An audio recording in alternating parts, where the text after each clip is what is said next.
والله يدعو إلى دار السلام ويهدي من يشاء إلى صراط مستقيم.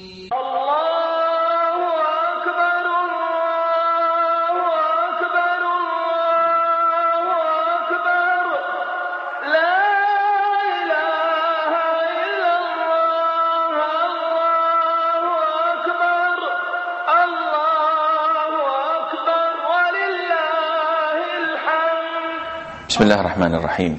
الحمد لله رب العالمين، وصلى الله وسلم وبارك على نبينا محمد وعلى آله وصحبه ومن اهتدى بهديه واستنى بسنته إلى يوم الدين. السلام عليكم ورحمة الله وبركاته.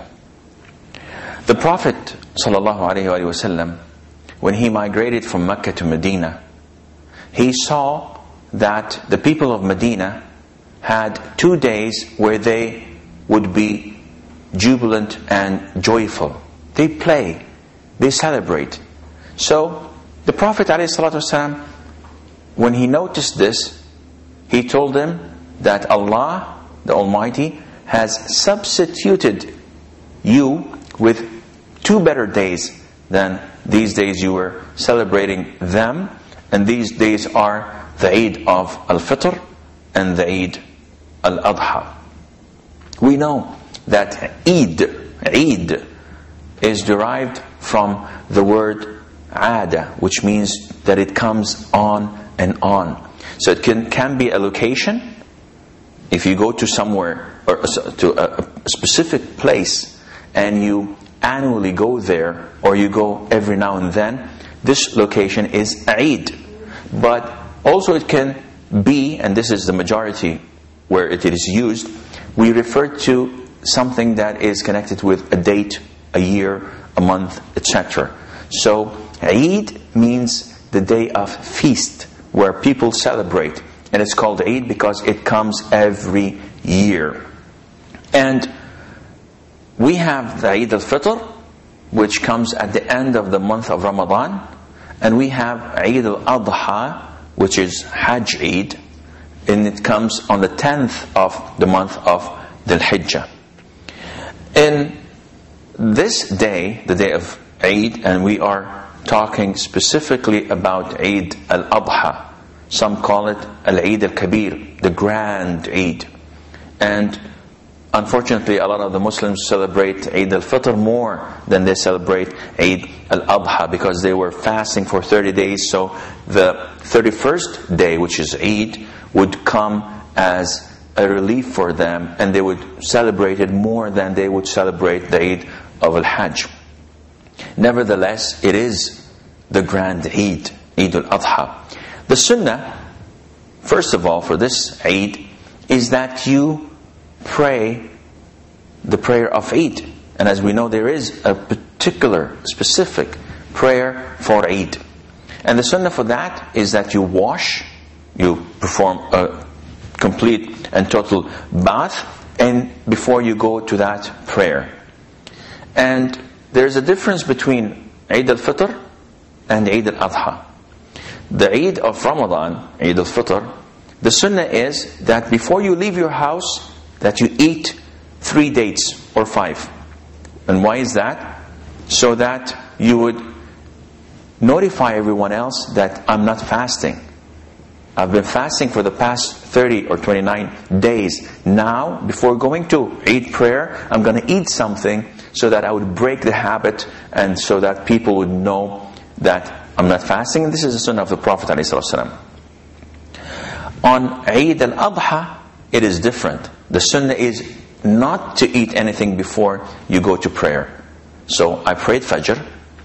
Now I went home, I showered, I took the best clothes that I have, and I'm going to the masjid, to the musalla, to the area where people pray the Eid prayer. I would like to eat something before I leave. Well, you shouldn't. The Sunnah for you is not to eat anything until you come back. You slaughter your sheep and you eat from that meat you've slaughtered, your Udhiyah, your sacrifice. And this is the Sunnah. Also, the Sunnah is that you offer takbir on the day of Eid. And as I've mentioned before, if you recall, that the takbir starts from the first day of Dhul-Hijjah. And this is the general takbir, a takbir al-mutlaq. It starts from the first day of Dhul-Hijjah and it ends on the 13th day of Dhul-Hijjah. But there is a specific form of takbir, and this is, or it starts from after Fajr of the day of Arafah, and also ends after Asr of the 13th day of Dhul-Hijjah. And that is the last day, because we have Eid al-Hajj, which is the 10th, and then we have 3 days of Tashriq, 11th, 12th, and the 13th. These 4 days are considered to be the days of joy, jubilance, and jubilation, and dhikr and remembrance of Allah the Almighty. The sunnah for those who are going for Eid to announce a takbir. So on your way to the musalla, in your car, when you're sitting waiting for the imam to come to lead the prayer and to deliver the khutbah, the sunnah for you is to say, Allahu Akbar, La ilaha illallah, Wallahu Akbar, Walillahi alhamd. By announcing this, you are glorifying Allah Azza wa Jal. And imagine the sight of 30,000, 40,000 worshippers in an open area, calling Allah Azza wa Jal, remembering Allah Azza wa Jal, offering takbir. Imagine how the environment would be and the surroundings would be. They are all signifying that there is only one God worthy of being worshipped, and that is Allah the Almighty.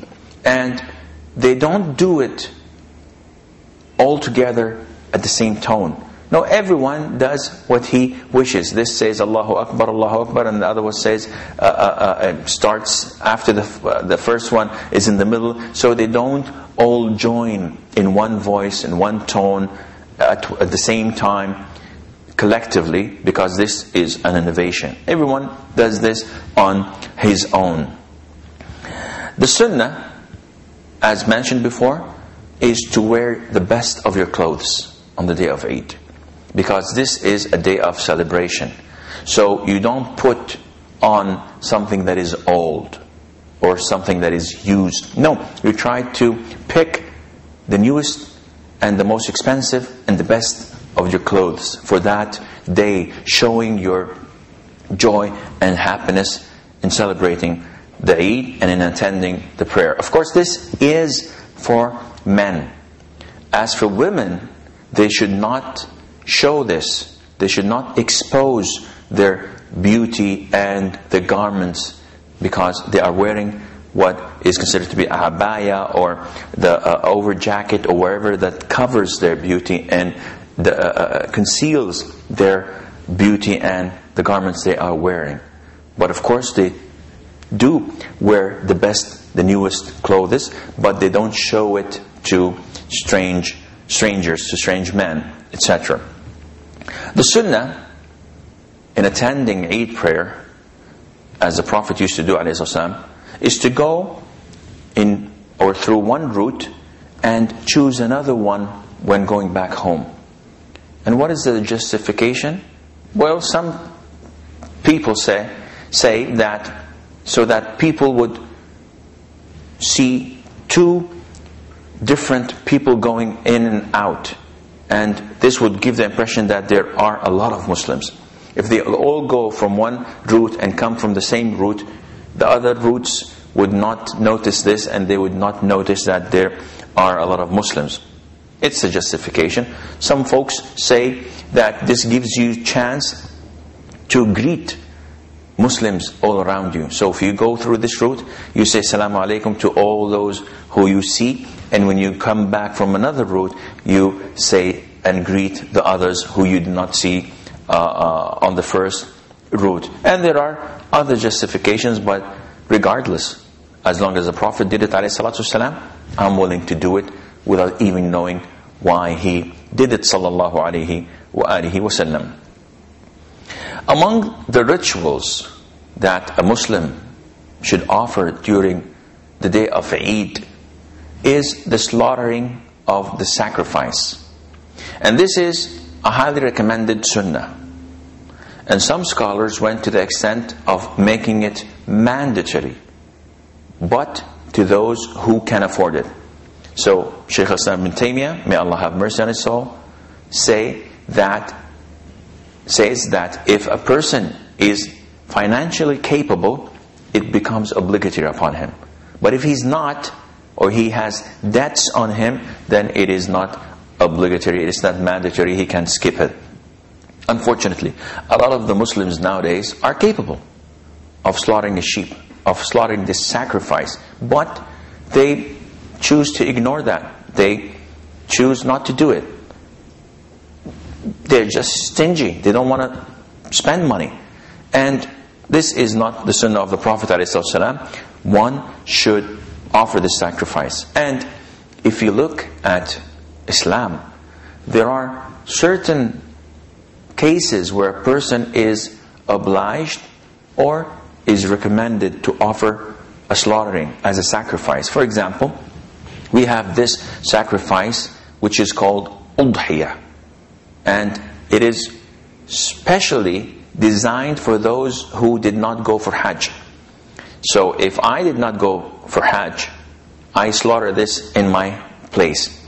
Those who are in Hajj would slaughter something that is called Hadi, which is sort of a gift and sacrifice to Allah Azza wa Jalla. It's the same thing.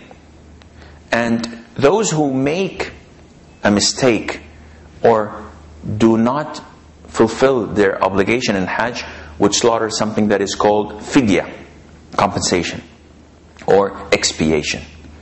And a person, when he gets a newborn, he would slaughter 2 sheep for a baby boy or 1 sheep for a baby girl.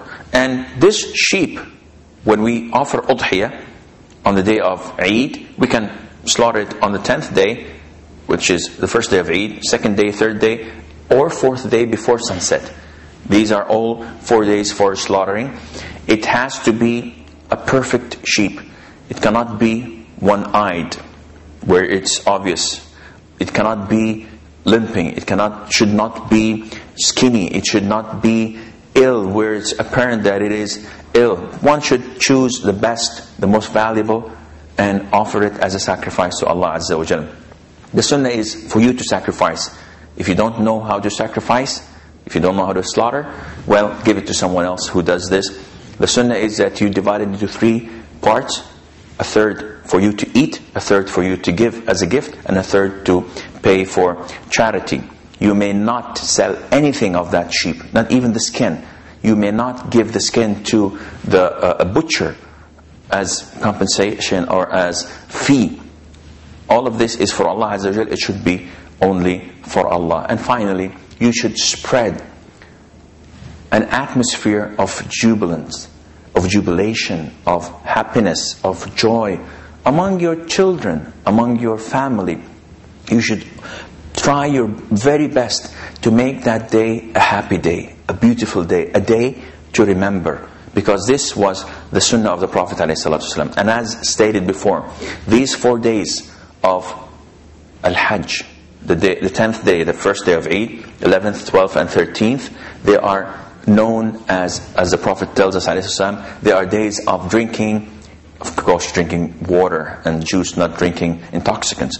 They are days of drinking, eating and remembering Allah. It is forbidden for a Muslim to fast these days, with exception to pilgrims in certain cases. But for us as residing in our cities or not attending the Hajj, it is completely forbidden for us to fast. This is all the time that I'm allowed to speak, and until we meet next time, fi amanillah. Wassalamu alaikum wa rahmatullahi wa barakatuh.